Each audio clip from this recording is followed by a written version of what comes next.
Hi, this is Sherry at the Intentional Home Podcast, where I share tips and resources to help you live with intention and purpose. This is episode number 3, and today we're going to be talking about 3 apps that I use to help me stay organized. Now, before I get into these particular apps that I like to use, I do want to just share that when I look at a tool that I want to use, one thing that I want to make sure is that it is something that I can use not only on my phone and on my tablet, but also on desktop. There are a ton of apps out there that you can use, but a lot of them, you can only use them on your phone. And while I'm a pretty good typer, I am not very fast on my phone.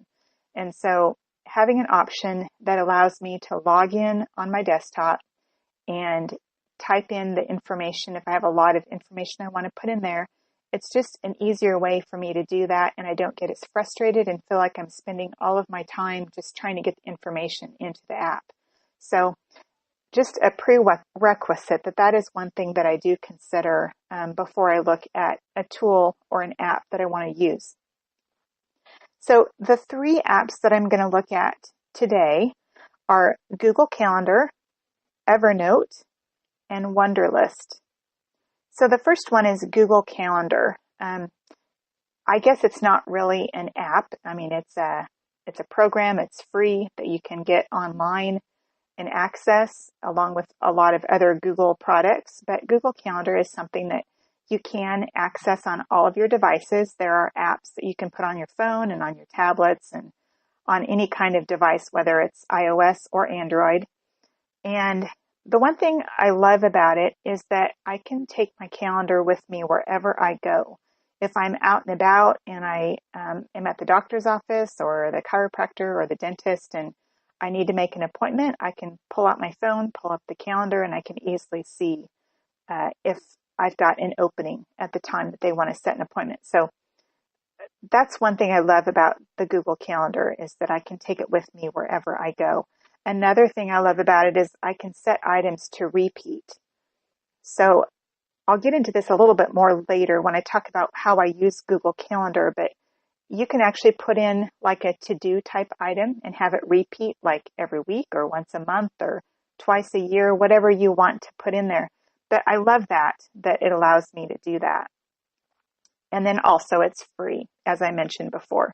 So what I use Google Calendar for, one way I use it is to put in some to-do items. If there are things that need to be done on a certain day or things that I want to accomplish, I will go ahead and create it as an all-day event on my Google Calendar. And I went ahead and created a calendar called To Do, and that way it's one color and it's easy to see my to-dos for that day. So to-do items, the first way I use it. Another way is for cleaning tasks.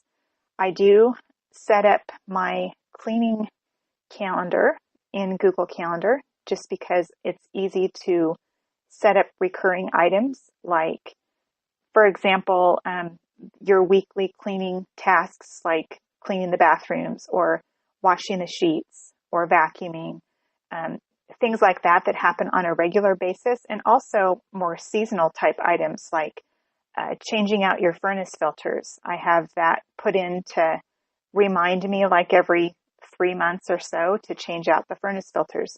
So for cleaning tasks is one other way you can use that. Appointments, obviously, you can use them to record any kind of appointments that you or your family has. Meal planning is another way that I use Google Calendar. Because of the recurring option, I actually went in quite a while ago now, but I went in and I think created like a whole month with a different menu or dinner menu for each day. And then I just set it to repeat every month. So it works great because it allows me just to know real easily what I'm planning for dinner that night. But it can be a drawback because then you can kind of get stuck in a rut and not rotate some new recipes in. So, but meal planning is an option that you can use the Google Calendar for.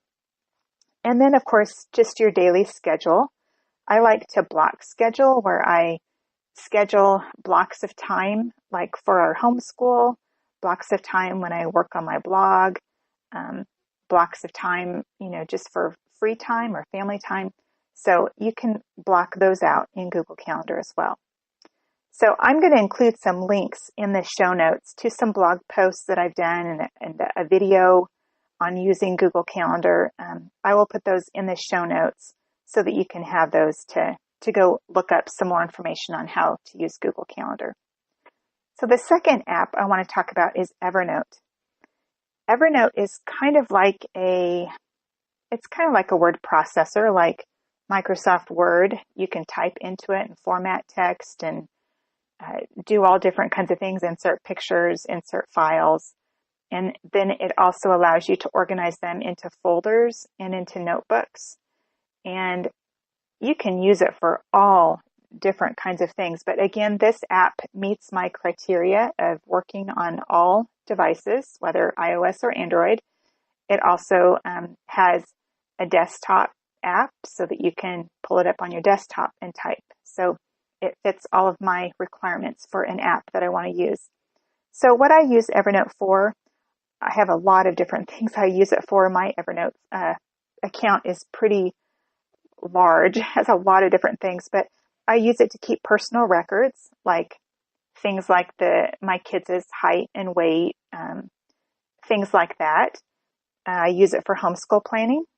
For each year, I go in and create files for each of the kids and what they're going to be studying. I create checklists so I know what needs to be done each day. Lots of different things for homeschool planning. Blog-related content, I keep copies of all my blog posts in there. I have a form that I use to keep track of all my stats. Just a lot of different things that are blog-related. Recipes, I don't use this a lot for recipes, but I know some have shared that they do.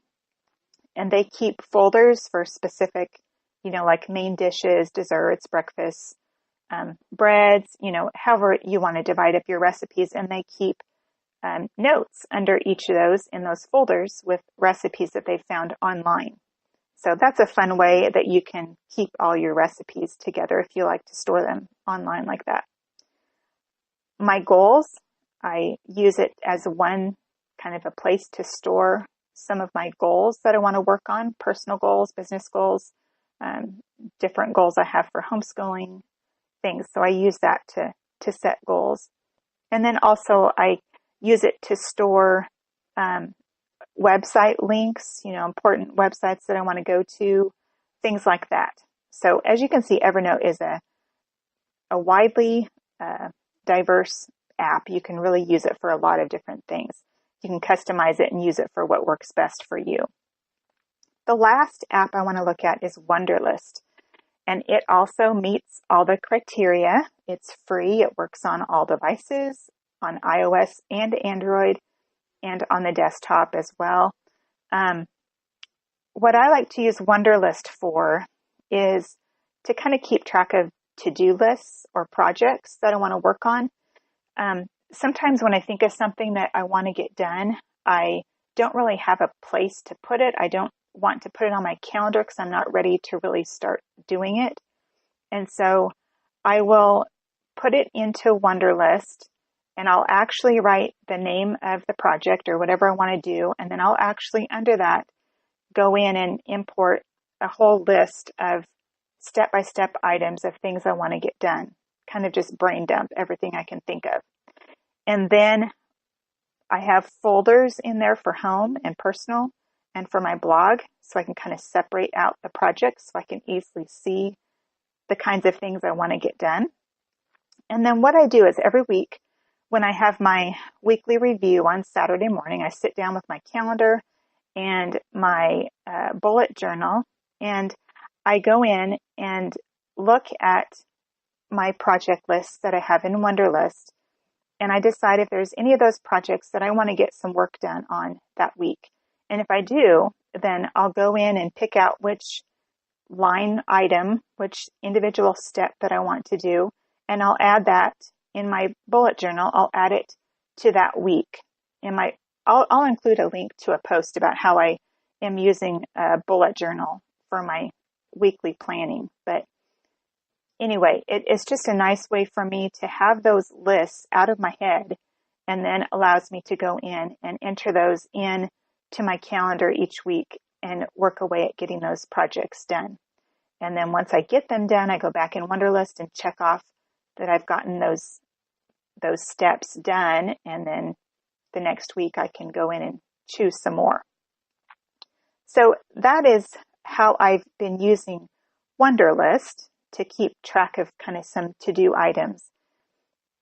Now, those are just 3 different apps that you can use there. I tried to think of the ones that I use the most and almost daily, and these were the 3 that really came to my mind, so I thought I would just share on those today.